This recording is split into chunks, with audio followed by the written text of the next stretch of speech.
questions get answered.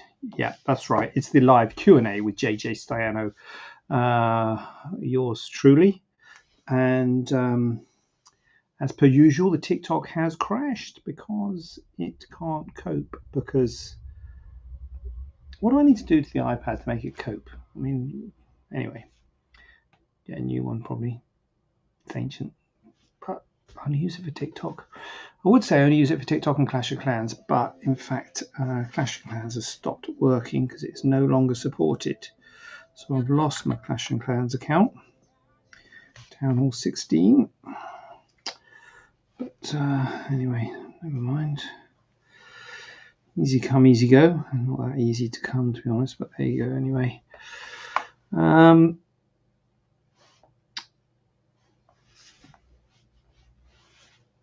Everything must change, I suppose. Resuming the live on there.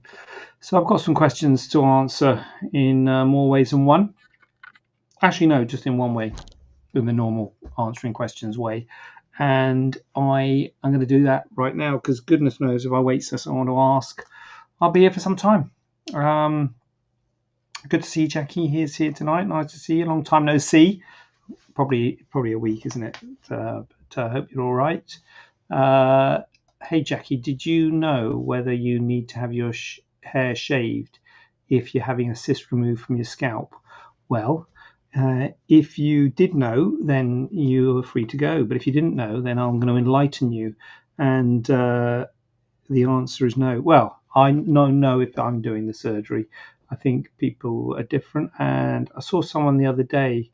Actually, it was a while ago. But anyway, I saw someone who they did actually do that. They shaved her as well. Woman, I mean, I would say that's worse, shaving a woman's hair off.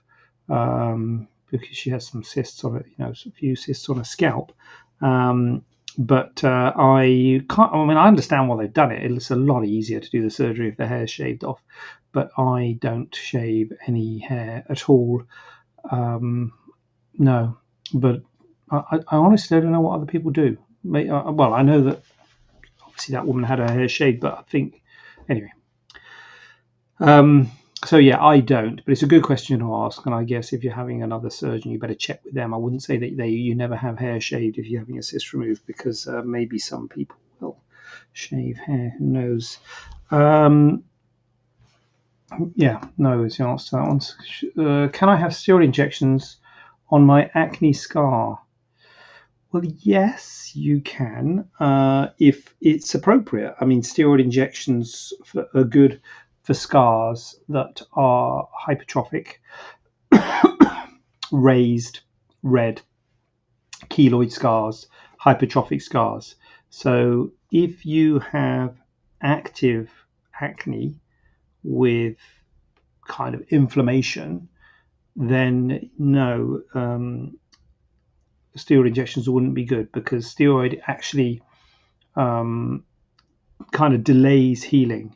Steroid is an anti-inflammatory, so the healing process, if you have infection or inflammation, that is part of the healing process. So if you have got active acne, which is kind of red and angry, then that means there's inflammation going on, which is trying to heal yourself, and steroid would actually reduce that inflammation and potentially make it more likely to get infected and delay the healing.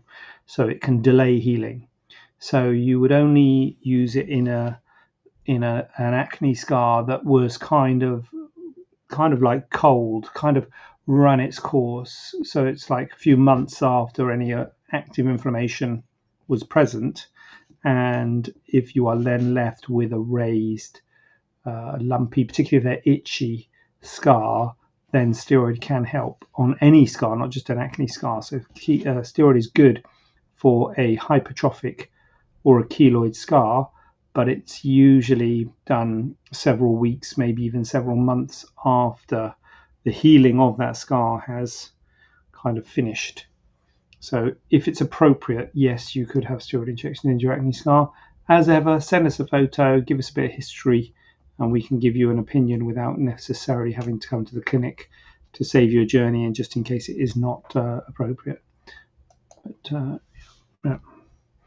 How soon can I start wearing a bra if I was to have an areola reduction? Straight away. You can wear a bra straight away. There's absolutely no problem with wearing a bra with an areola reduction.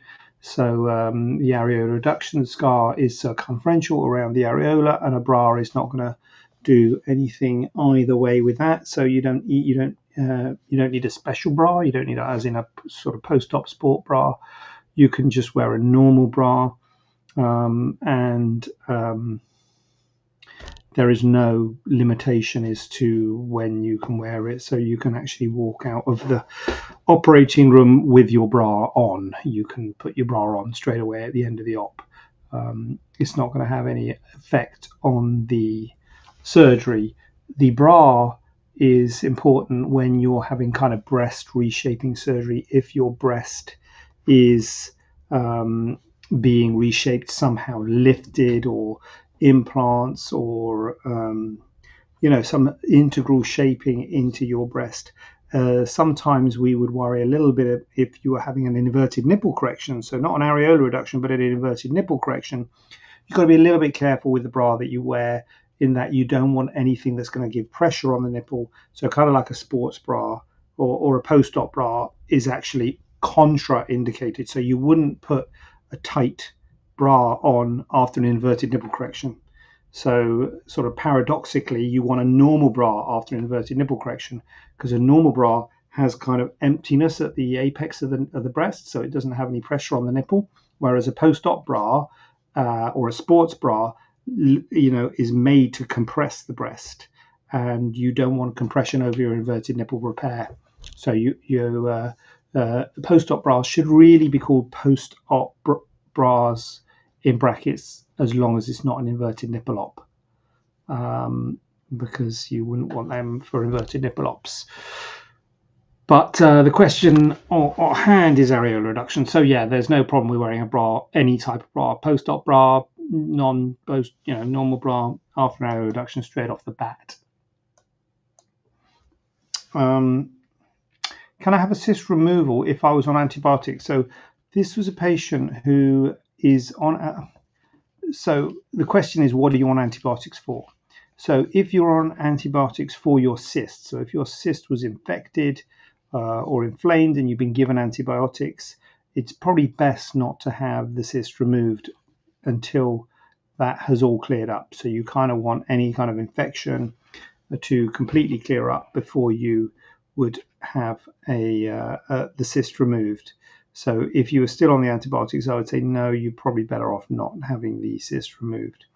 If you're on antibiotics for some other reason, then the question would be, are you kind of ill? So have you got infection? Are you ill? Are you unwell?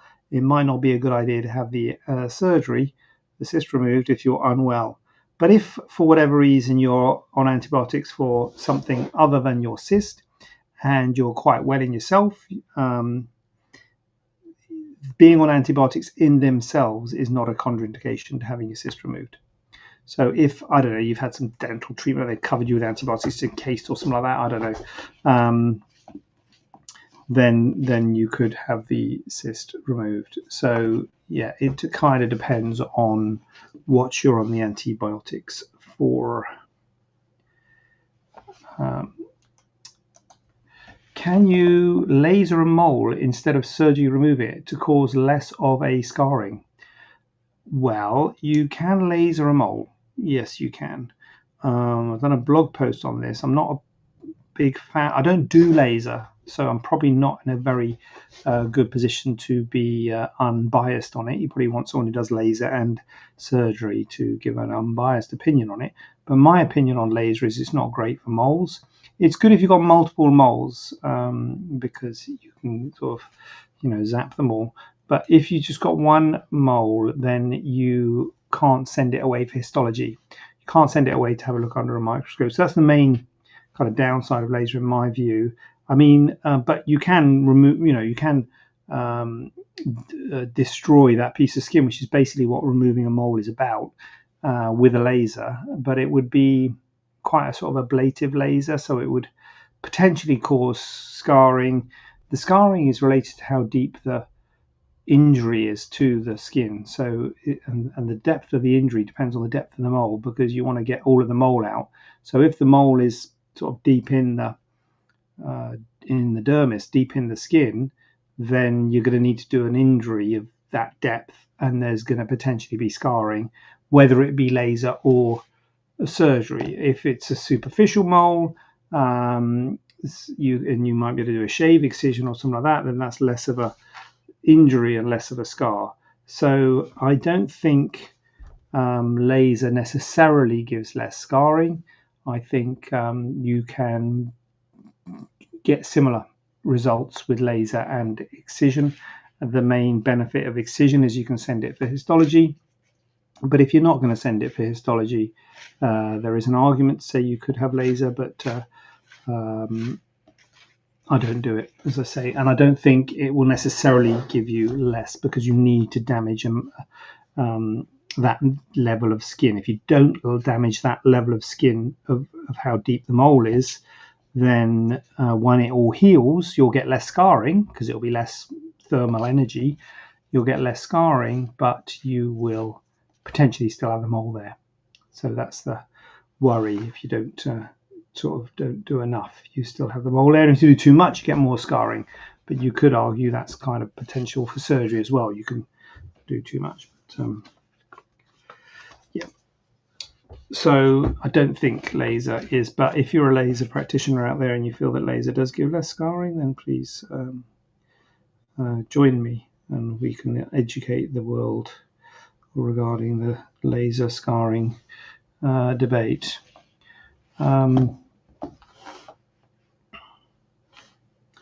Happy to discuss that. Oh, sorry, I keep on just saying hi to Nina. Hi, Nina. Nina.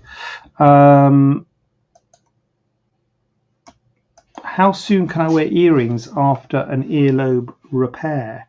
Well, there's two ways to repair the earlobe, whether you keep the hole or not. So if you keep the hole, which is probably the less common way of repairing an earlobe, but there is a way of repairing an earlobe by keeping the original hole, then I actually put a little stitch in the ear, because you've got the hole straight away at the end of the operation, and then a week later you come back, we take that stitch out and you put a stud in. So you kind of wear earrings straight off the bat, just a little stud, nothing too heavy, if you're keeping the hole. Oh, got an itchy back. If you're not keeping the hole, and you're just having it repaired, then when you're saying how long are you talking, if you've got another earring hole on your earlobe, I guess you can wear another earring like a couple of weeks afterwards. But if you haven't got another earring hole, then you need to get it re-pierced. So if you're not keeping the hole, you just have the split closed, then if you want to wear earrings, you're going to get it re-pierced. Assuming you're talking about pierced earrings, or you can wear clip-ons. But anyway, so I would say 3 months, 2 or 3 months before you'd want to get it re-pierced, and then you have to get it re-pierced off the scar. So if you're not keeping the hole, you would have to wait 2 or 3 months before getting it re-pierced, unless you've got another ear. If you've already got the hole, like a separate hole, then you could do it after a couple of weeks. And if you're keeping the hole, you have it straight away. Ooh, can we do a little infographic for that one, just to clarify that? Not that I didn't say it clearly, because I'm sure that was quite clear to everyone. So, if you've got any other complicated questions about earlobe repair or anything else, then feel free to come at me with it, because I have got, I can't see what it says on Instagram, to be honest with you, because it's on a sort of angle. Oh, Welling, yeah, Jackie. Oh, Greg Williams is here. Greg. Probably not here anymore. Anyway, let me go. That's all I ask of you. Let me go. Let me go on with my life unmolested. Let me leave this place and go and sit on the sofa and watch Antiques Road Trip. That's all I ask. So I will bid you farewell. If you've got any earlobe related or otherwise questions, message me or call me or do whatever you need to do, basically. And if you're very lucky, can't guarantee it, you might make next week's show. I cannot guarantee that. You might. But remember, it could be you. Yeah. Play makes it possible, right? So if you want it to be you,